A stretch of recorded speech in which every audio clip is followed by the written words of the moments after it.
Assalamualaikum warahmatullahi wabarakatuh. Sebelumnya izinkan saya memperkenalkan diri. Perkenalkan, nama saya Fatika Ningsi dengan NIM 400403246224. Saya dari Prodi Teknologi Rekayasa Otomasi Sekolah Vokasi Angkatan 24 dengan Universitas Diponegoro. Nah, pada kesempatan kali ini saya akan menjelaskan tentang modul ke-7, yaitu Praktikum Sistem Embedded kelas A, yaitu DAC dan PWM. Ini Digital to Analog Converter, yaitu Pulse Width Modulation. DAC itu singkatan dari Digital to Analog Converter, dan PWM Pulse Width Modulation. Langsung aja kita masuk ke dalam materinya. Ini yang pertama, daftar isinya ini ada pengertian dan definisi, kemudian prinsip kerja DAC, prinsip kerja PWM, terus implementasi SP32, implementasi STM32, rangkaian filter RC, perbandingan, aplikasi nyata, kelebihan dan kekurangan, dan rangkuman. Nah, pertama ada tujuan praktikum. Di sini untuk memahami prinsip kerja DAC pada microcontroller SP32 dan STM32, terus mengetahui cara mengubah data digital menjadi sinyal analog menggunakan fitur DAC pada microcontroller. Terus yang ketiga, mempelajari konfigurasi pin dan pemrograman DAC menggunakan software pemrograman microcontroller. Terus yang keempat, mengamati perubahan tegangan output analog yang dihasilkan berdasarkan nilai data digital yang diberikan. Kemudian yang kelima, membandingkan karakteristik keluar DAC pada SP32 dan STM32 seperti resolusi, kestabilan, dan rentang tegangan output. Terus yang selanjutnya, dia melatih kemampuan interfacing hardware dan pengukuran sinyal analog menggunakan alat ukur seperti multimeter dan osiloskop. Terus yang terakhir, mengimplementasikan DAC untuk aplikasi sederhana seperti pengaturan intensitas LED, pembangkit gelombang, atau pengontrol tegangan analog. Terus selanjutnya ada pengertian DAC atau Digital to Analog Converter. Nah, DAC ini adalah sistem elektronik yang mengonversi representasi data biner atau sinyal digital berupa 0 dan 1 menjadi sinyal tegangan atau arus analog yang nilainya proporsional terhadap input digitalnya. Yang pertama ada input biner, itu data digital dalam format n-bit. Ada 8 bit, 12 bit, dan 16 bit. Kalau 8 bit itu 0 sampai 255, 12 bit itu 0 sampai 4095, 16 bit itu 0 sampai 65.535. Yang umum digunakan itu 12 bit. Kemudian yang kedua ada proses konversi jaringan R2R, dan menjumlahkan arus dari setiap bit secara tertimbang berdasarkan bobotnya lalu menghasilkan tegangan output. Terus yang ketiga ada output analog, tegangan DC yang kontinu antara 0 volt hingga Vref. Nilai output berbanding lurus dengan nilai digital yang diberikan. Terus ada pengertian PWM.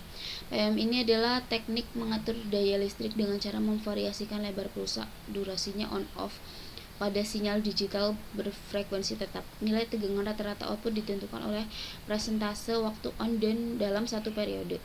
Kemudian ada duty cycle. Ini rumusnya T on per T kali 100%. Kalau 0% itu selalu low, 100% selalu high. Kalau frekuensi itu jumlah siklus per detik. Hertz rendah itu di bawah 1 kHz. Contohnya ada motor DC LED. Kalau tinggi itu lebih dari 20 kHz, ada audio SMPS. Formulanya itu frekuensi sama dengan 1 per T atau 1 per waktu.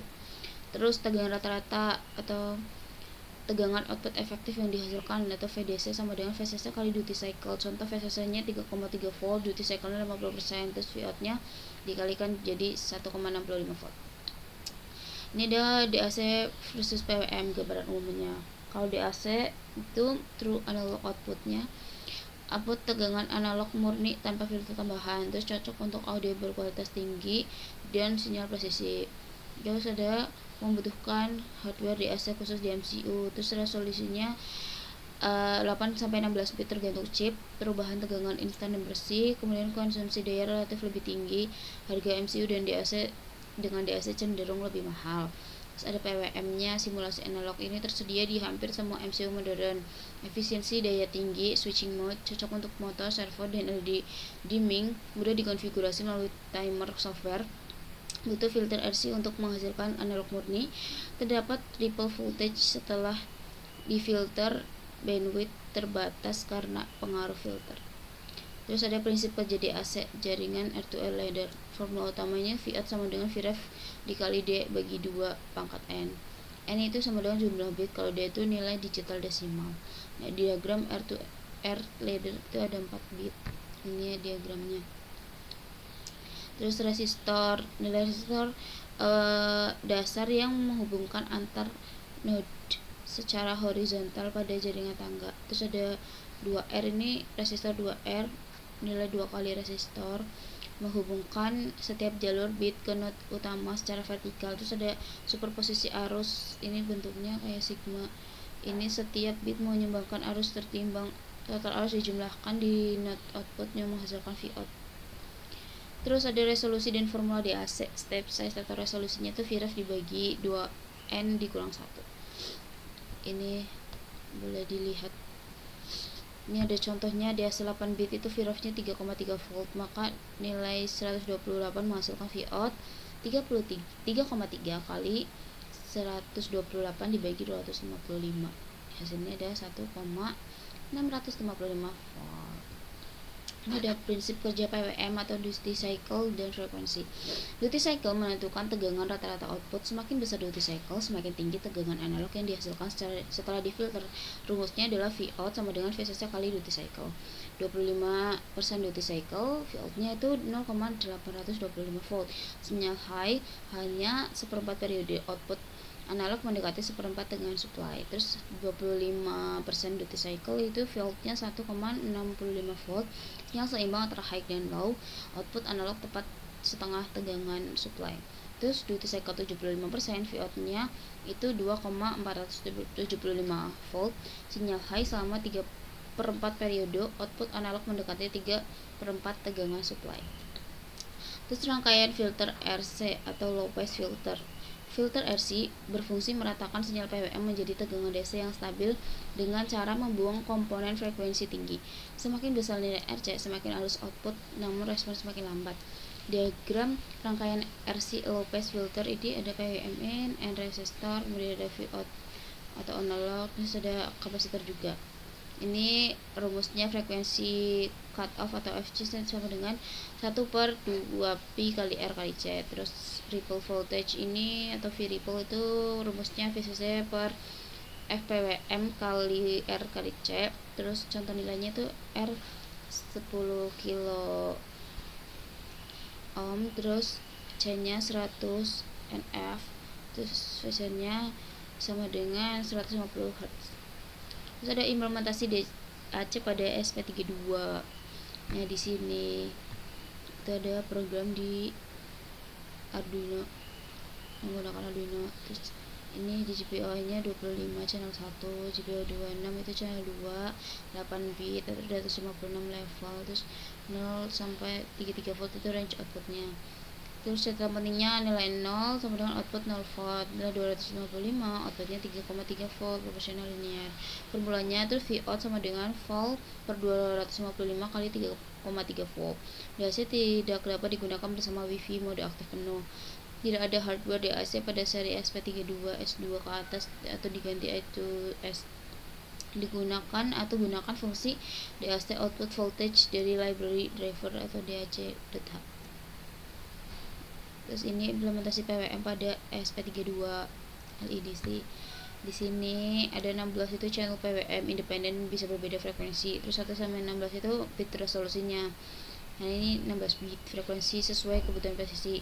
Terus 40 MHz itu frekuensi maksimal mendukung aplikasi kecepatan tinggi. Terus semuanya itu pin GPIO PWM dipasang di pin apapun.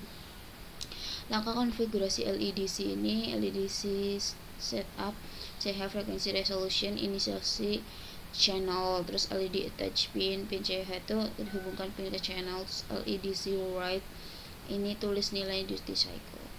Terus implementasi PWM pada STM32 timer peripheral. Ini tuh STM32 seri F1 F3 tidak memiliki hardware DAC bawaan, alternatifnya menggunakan PWM dan filter RC untuk mensimulasikan output analog. Di sini ada TMX peripheral, itu STM32 memiliki banyak timer 1, timer 2 dengan channel capture atau compare untuk menghasilkan sinyal PWM presisi. Kemudian ada ARR atau auto relay, itu menentukan periode timer, mengatur frekuensi PWM. Rumusnya F sama dengan F CLK per PSC plus 1 kali ARR plus 1. Contohnya itu 72 MHz itu per 71 plus 1 kali 999 plus 1. Ini sama dengan 1 kHz. Terus CCR atau capture count ini menentukan lebar pulsa duty cycle. Ini duty cycle dalam persen itu rumusnya CCR per ARR kali 100%. Ini contohnya CCR 500, ARR 999, DC-nya itu atau duty cycle-nya tuh 50%. Terus mode PWM1, PWM2 itu PWM1 tuh output high saat counter kurang dari CCR. Terus PWM2 output low saat counter kurang dari CCR. Keduanya tersedia via CubeMX. STM32 konfigurasi timer PWM detail. Konfigurasi PWM pada STM32 dilakukan melalui STM32 CubeMX dan mengatur prescaler, PSG, dan auto reload register untuk mendapatkan frekuensi dan resolusi yang diinginkan. Ini contoh perhitungan PWM-nya. Terus ada filter RC analisis mendalam. Ini filter RC low pass mengonversi sinyal PWM kotak menjadi tegangan DC yang halus dengan cara menghilangkan komponen frekuensi tinggi. Kapasitor bertindak sebagai penyimpan energi yang meratakan tegangan output. Ini prinsip kapasitor. Kapasitor mengisi muatan saat sinyal high dan membuang muatan saat low. Dengan RC besar, perubahan tegangan menjadi sangat lambat, output terlihat rata. Terus rate of RC kecil itu respon cepat tapi ripple besar. RC besar, ripple kecil tapi respon lambat. Pilih RC berdasarkan kebutuhan aplikasi. VC harus kurang dari sama dengan FPWM per 10. Terus ripple voltage ini rumusnya VCC per FPWM kali R kali C. Contohnya VCC 3,3 volt, F-nya 5 kHz, R-nya 10 kilo ohm, C-nya 100 NF. Ini variable-nya sama dengan 66 mV. Ini pengaruh nilai RC terhadap kualitas output. Ini R dan C-nya outputnya sangat lambat, sedang, sangat cepat. Terus perbandingan SP32 versus STM32 DAC dan PWM. Dan SP32 pada hardware DAC-nya itu ada 8 bit atau GPO 25/26. Kalau STM32 itu tidak ada menggunakan PWM plus RC. Terus PWM channelnya ada 16 channel kalau di SP32. Kalau di STM itu banyak, tim 1 sampai tim 17.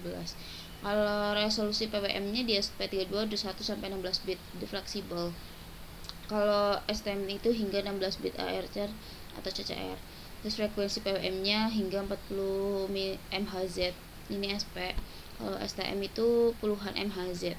Kalau konfigurasi API di SP32 itu LED setup plus LEDC write. Kalau di STM32 itu HAL tim PWM start terus set compare. Terus filter RC opsional jika analog dari PWM. Terus STM32 wajib tidak ada hardware DAC. Konektivitas WiFi plus BT bawaan. Kalau di STM itu tidak ada atau tidak butuh modul eksternal. Terus ekosistem IDE pada SP32 itu Arduino atau SPDF. Kalau STM32 itu STM32 Cube IDE, Keil atau IR. Terus target aplikasinya kalau ASP itu IoT, audio, sensor, LED. Kalau di STM32 itu industri presisi motor control. Terus aplikasi DAC dalam kehidupan nyata. Contoh DAC digunakan setiap kali sistem membutuhkan sinyal analog presisi yang langsung dihasilkan dari data digital tanpa proses switching dan filtering yang menambah noise. Ini ada output audio digital, tegangan referensi sensor dan pembangkit sinyal tes. Ada switching power supply juga, kontrol layar analog dan perangkat medis. Ini kalau di perangkat medis contohnya ada alat kesehatan seperti infusion pump, defibrillator, EEG menggunakan DAC resolusi tinggi untuk menghasilkan sinyal klinis yang sangat akurat.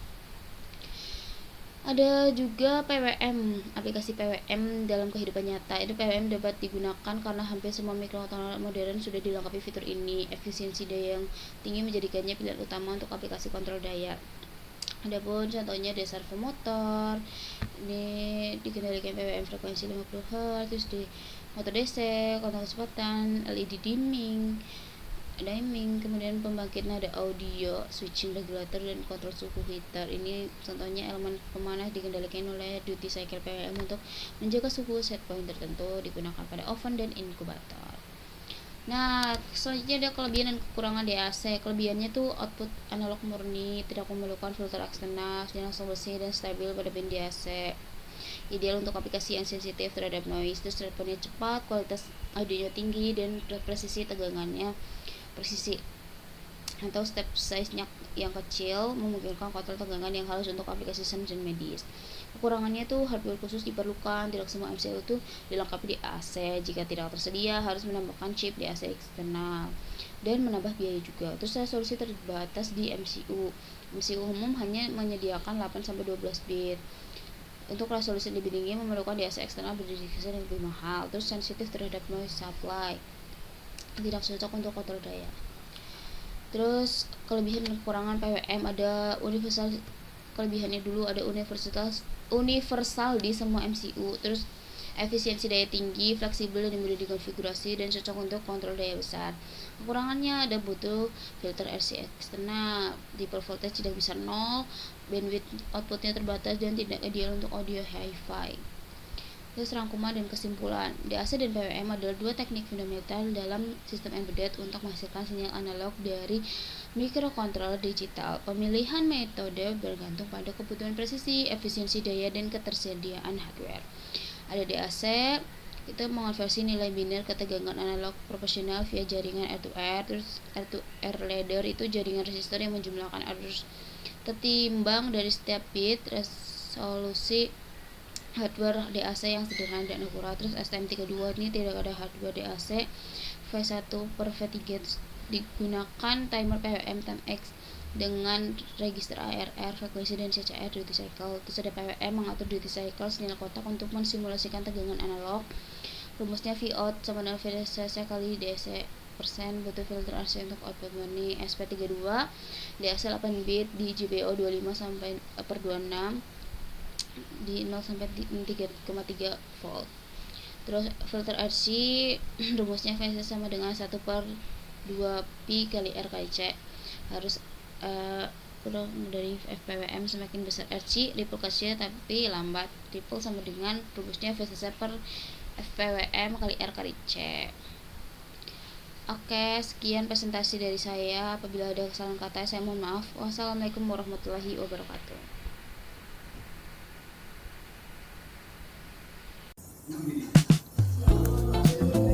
Dari build dulu apa?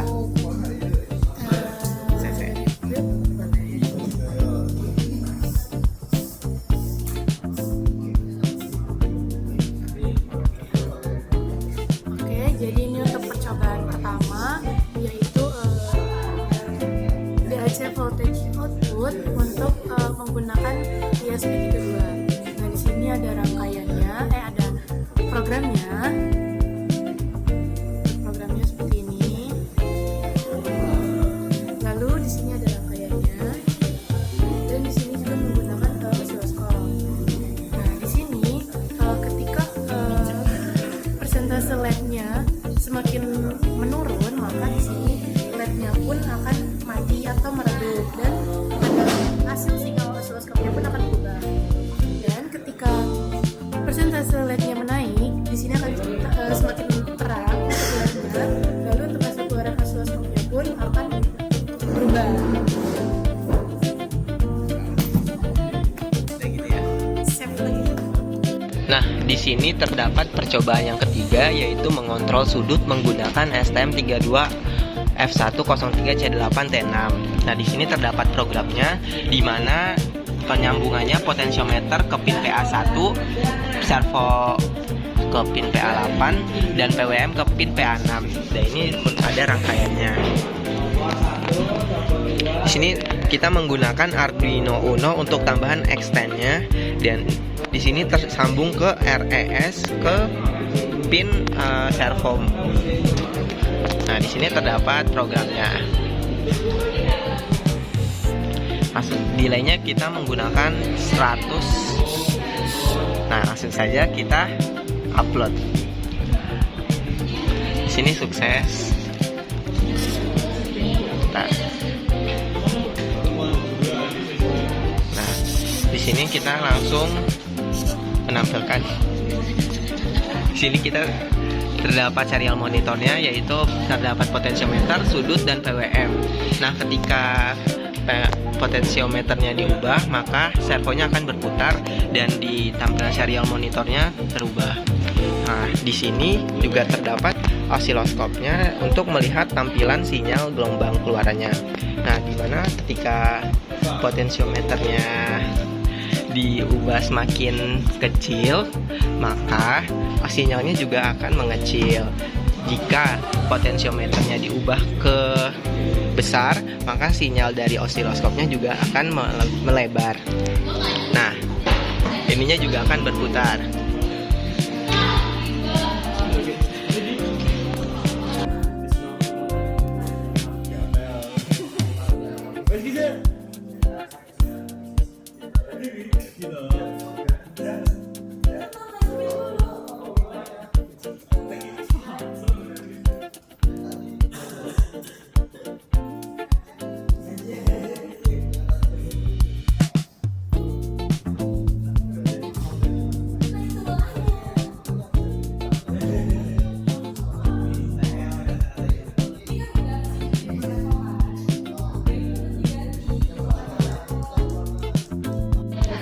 Kenapa nggak dipencet dulu? Nah, baru ditarik.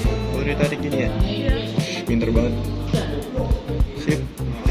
Aduh, gak ini, Cok. Udah. Nah, oke teman-teman. Jadi ini merupakan project yang dimana kita menggunakan sensor suhu DHT22, dimana ketika suhunya itu di atas 27 derajat maka akan menyalakan warning alert. Warning alert di sini itu merupakan LED yang kedap-kedip seperti itu. Nah, di sini contohnya DHT22 ketika dibakar itu kan. Nah, di sini dia akan menyalakan LED kedap-kedip. Dan mungkin itu aja. Di sini untuk percobaan yang pertama yaitu untuk model DAC dan PWM. Pada percobaan di sini yaitu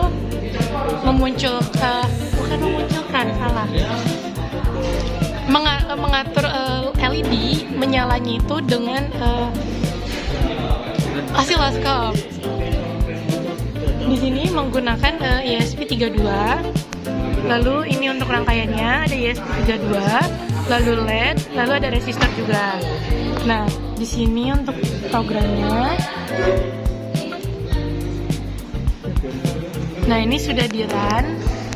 Jadi ketika di osiloskopnya ini ketebalan dari hasil sinyalnya semakin mengecil, maka nanti LED-nya di sini akan mati. Tapi ketika hasil sinyal keluaran dari LED-nya semakin besar, di sini maka LED-nya akan menyala.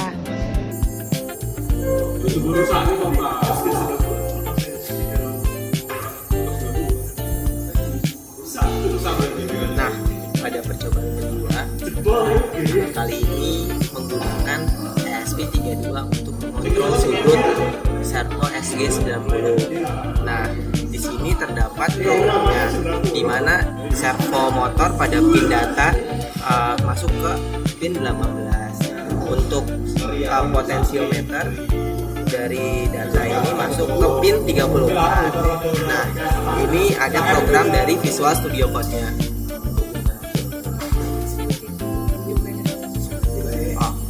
Untuk sudutnya itu dari 0 derajat, terus ada 90 derajat dan 180 derajat paling maksimal.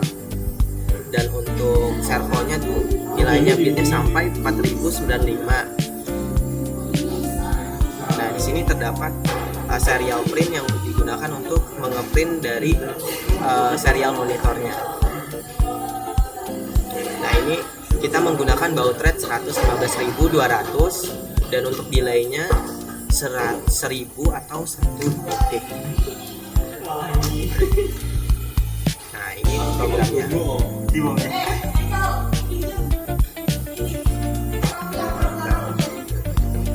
Nah, di sini terdapat rangkaiannya. Langsung saja kita upload.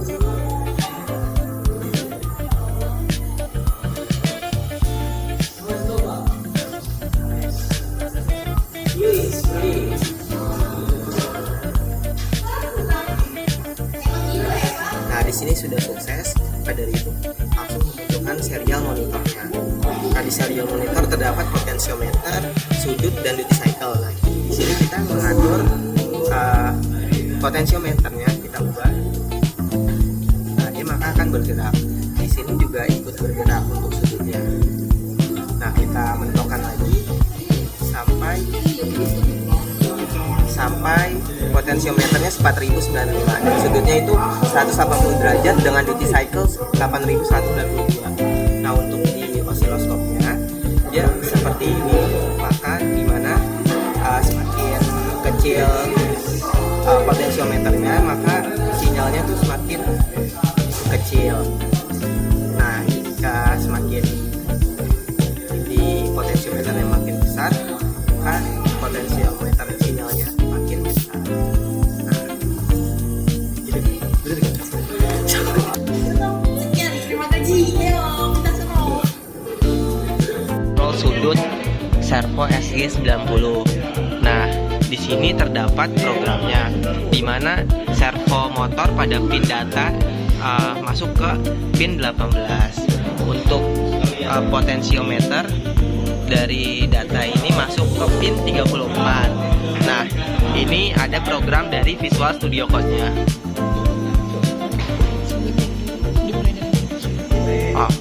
Untuk sudutnya itu dari 0 derajat, terus ada 90 derajat dan 180 derajat paling maksimal.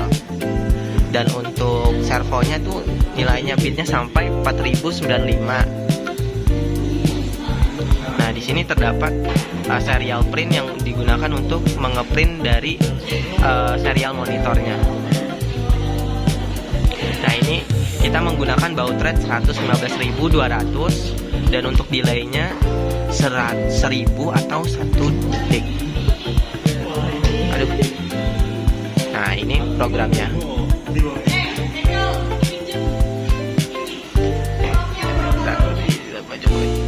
Nah, di sini terdapat rangkaiannya. Langsung saja kita upload.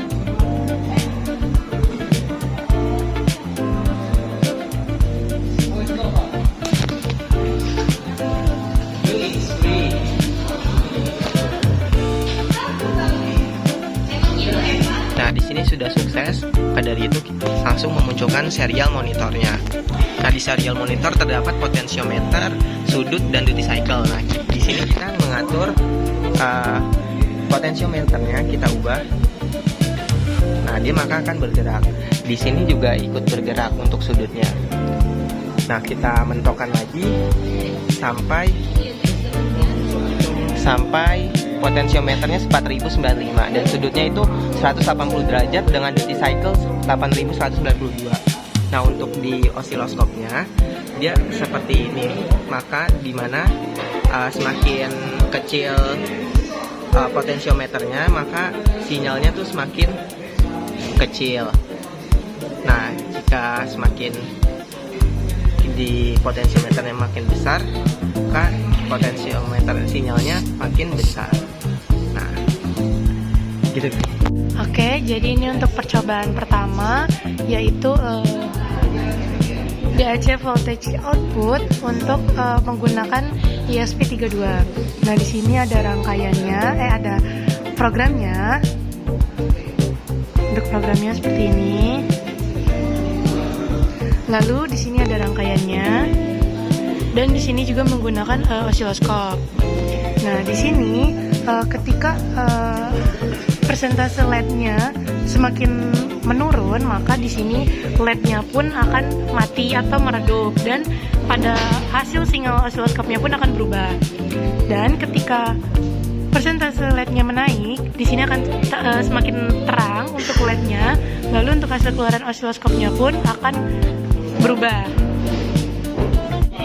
Nah, di sini terdapat program dari percobaan 5 tentang LED PWM yang ditampilkan di osiloskop dan ditambahkan ADC. Nah, di sini terdapat programnya, di mana servo pin disambungkan dengan PA8, terus potensiometer disambungkan ke PA1 dan LED disambungkan PA6. Nah, ini terdapat programnya. Delaynya yaitu 50. Dan di sini terdapat rangkaiannya. Langsung saja kita plot.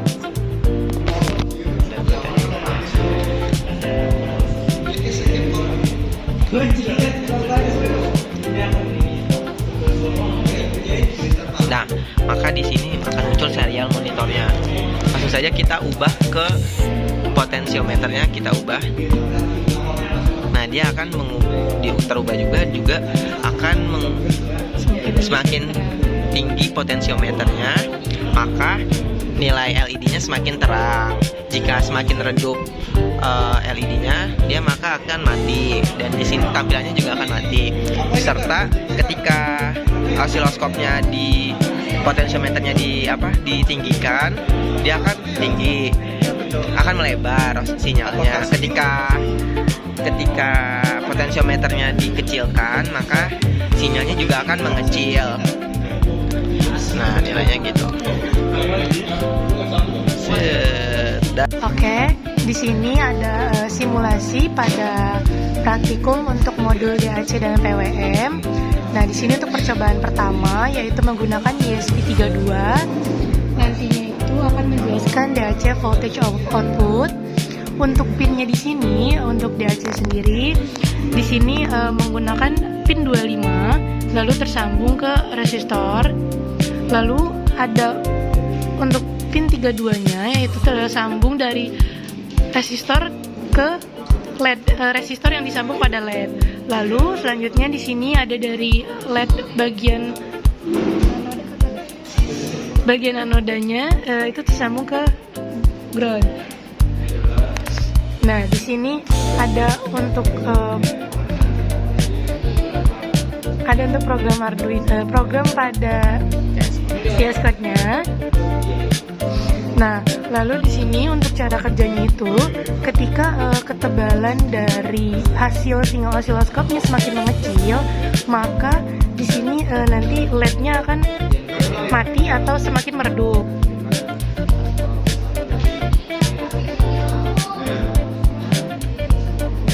Nah, seperti ini. Jadi lalu ketika hasil keluaran sinyal osiloskopnya semakin membesar, nanti dia LED-nya akan semakin menyala terang. Seperti itu untuk percobaan pertama.